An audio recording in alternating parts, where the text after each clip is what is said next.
Talking about female reproductive health can often be considered taboo. All this week, Katira Winfrey brings us the inside story about fibroids and how they affect women. Tonight, an expert breaks down the condition for us.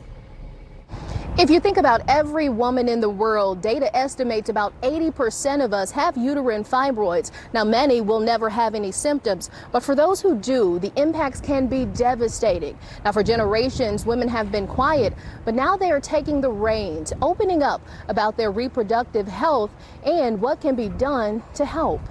The human body is a gift. It helps us move through life, but at times it may seem to betray us when it doesn't work quite like it should, or when it develops something that shouldn't be there, like fibroids. Fibroids are benign, meaning non-cancerous growths that develop in a woman's uterus. Fibroids range in sizes from a pea to a melon. Multiple can grow at the same time. The impact on the body can run the gamut. It can be diagnosed through exams, ultrasound, and getting an MRI. Even though women have battled fibroids for generations, doctors say it's still not clear why they grow or why Black women are 2 to 3 times more likely to develop them. We do see that it tends to run in families, so if a woman's mother or sister or other family members have been affected, she is more likely to be affected with fibroids as well. Dr. Leslie Foxlow works for Axia Women's Health Southside as an OBGYN and says it's vital to talk more openly about this health problem. Common symptoms to look out for: excessive blood loss and extended menstrual cycles. The volume of bleeding can be hard to, quantify or describe or really understand what someone is experiencing. It's hard for them to describe that.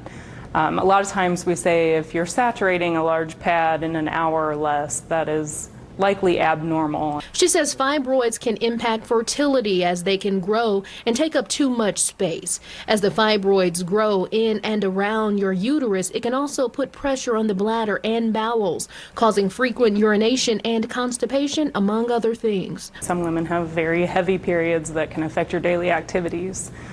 We've seen women who have so much bleeding from their fibroids that they actually become anemic, sometimes severely anemic, and need a blood transfusion. For a time, hysterectomy was the primary treatment option. There are now a few more options like uterine artery embolization, radiofrequency ablation, and myomectomies. Part of the decision making is based on whether or not the woman is completed childbearing. So does she want to keep her uterus? Foxlow says most women won't notice the changes to their health because it happens gradually.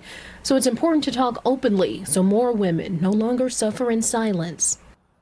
And medical experts say it's important to point out that fibroids can impact transgender men as well as non-binary people who have a uterus. And Dr. Foxlow says, as with anything, it's always great to eat well and stay active. But depending on how large fibroids grow, she says there's no data that she's come across that shows eating better or exercising can reduce them enough to improve symptoms. Reporting in Indianapolis, Katira Winfrey, Wish TV, wishtv.com, and follow us on Facebook.